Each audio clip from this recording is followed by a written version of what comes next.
As bouncing back, I mean, obviously you guys got to work on some stuff that you didn't do this past week. Kind of like the same thing, just forget, learn from it. Learn from it yesterday, Sunday, came in here, watched film, all that stuff, and now we're worried about Texas. Just game planning for them, what they're doing, and then basically put us at the best opportunity to win. Is there outside pressure? I mean, obviously you guys are going to put a lot of pressure on yourselves to bounce back, but is there any outside noise, added pressure just from everything that's going around the program right now as far as the way you guys played the last 2 weeks? I mean, there's a lot of outside noise. I wouldn't call it pressure. Honestly, us inside these walls, I mean, we don't care. We know who we are. We know what we can do, and we're just worried about ourselves. We're not worried about what everybody else is saying about us. Coach Vendel said last week, he talked about guys playing with fear of failure. Did that happen on Saturday? I'm not sure. I mean, you can tell guys were overthinking a little bit, stuff like that, just from watching film. Just a lot of little things. Those little things add up. But now we're just focusing on, going out there and playing football. Just like we did when we were kids. Just going out there and play freely. At this level, I mean, everybody knows how to play football. So we got to do it to the level that we're most comfortable at. Is that this a sport where you can do that? It's either black or white, or is it more like a lot of grays where you have to be smart and you have to be cautious and you have to be, measured? But you still have to play 100 miles an hour. Yeah, I mean, it's a lot of gray. Not everybody can play college football, especially here. Other schools too. I mean, it's a lot of gray. You have a good mixture of both. It's all about what you do in life. How you treat everything. But yeah, it's a lot of gray. It's not as simple as black and white. Does it make it any more difficult at all in terms of preparation, just not knowing 100% what Dylan's status is going to be for this Saturday? I mean, as a receiver, not really. I mean, I got a separate job other than the quarterbacks, maybe with Coach Levy, game planning and stuff like that. But for me, I mean, no matter who's back there, I got to do what I got to do, my job to the best of my ability. Do the intricacies change there at all with work? I know you work with every quarterback, but working with each one differently. Even Saturday, do you feel any difference after Dylan came out? Oh, there's a difference. I say it was mostly an emotional difference after seeing, the way he came out and stuff like that. He's a huge leader on our team, so not having him out there was different. But at the end of the day, I mean, we're building with Davis. We're going with Davis. Whoever's going to be out there, and we're just building on it. I feel like he played good Saturday. He got stepped into a hard role. You don't really expect it, but when your number's called, you got to go out there and show up. And I feel like you did good. And so we're building with whoever comes in this week. And like I said, I mean, the receivers, we're just worried about doing our job. Whoever Coach Levy chooses or whoever's getting the reps, I mean, that's who gets the reps. Marvin, what are you seeing about the way Davis has handled the last 48 hours or so? Yeah, I mean, he's told the team, the mistakes he's made in the game and stuff like that. He's always, if I'm out there, I'm gonna go out there, I'll make sure we're not the reason we lose. He's handled it amazingly. He's ready for the spotlight if it gets put on him. And we have trust in him. We don't care who's back there at the end of the day. I mean, we're all gonna do our job. We got belief in whoever's back there because Coach has belief in him. How much different is this week for him though, as opposed to last week when he knows that Dylan's going out there as the number one guy?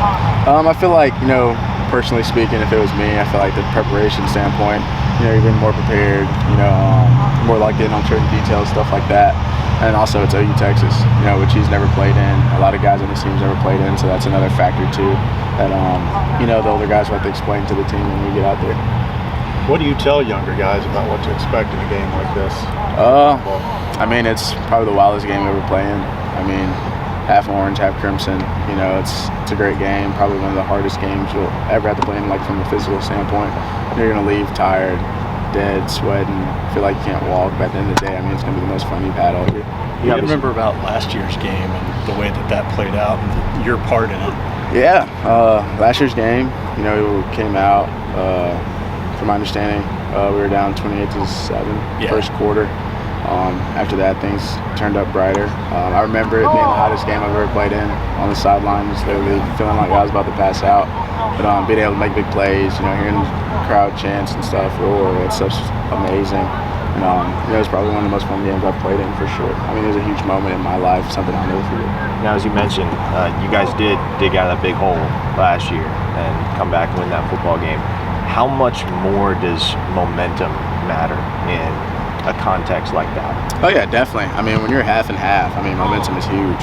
Because you got your fans there, but not only that, you got their fans there too.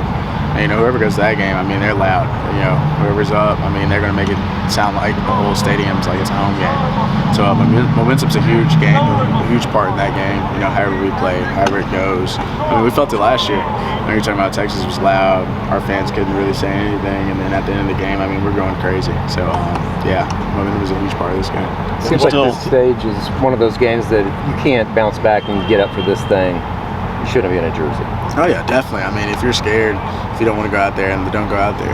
You know what I mean? I mean, this game, like, maybe just means more to me being a kid from Texas, but I mean, like this is a game you sign up for. Like you have it circled every year. Like you go to OU, you go to Texas, you know you're gonna play OU Texas, and you know what it means being in the state fair, all that stuff. I mean, at the end of the day, if you're not fired up to play this game, I mean, you don't love football. You don't want to play football. Growing up in Texas, what's your earliest memory of this game? Growing up.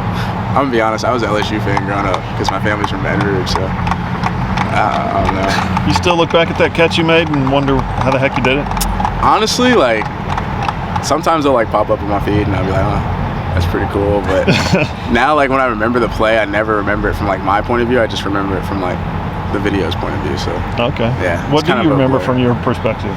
Honestly, I just remember running, seeing Caleb step up in the pocket, the ball being in the air, and then falling, and then the pylon just being there. I mean, it was kind of surreal. I didn't know where I was, but just one heck of a play. Did you see the pylon before you landed? Oh no, not a chance. I mean, I was half in the game, half out of the game. I was dead tired, but it was a touchdown, so that's cool.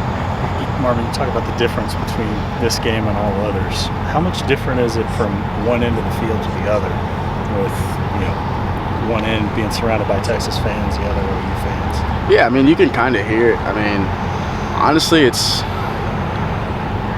just talking from like a drive standpoint. I mean, maybe a third down goal line, something like that, you can hear it a little bit more. But I mean, the way the fans are in there, I mean, it honestly feels like the whole thing is full of like either your team or the other team. I guess that's how it feels in there.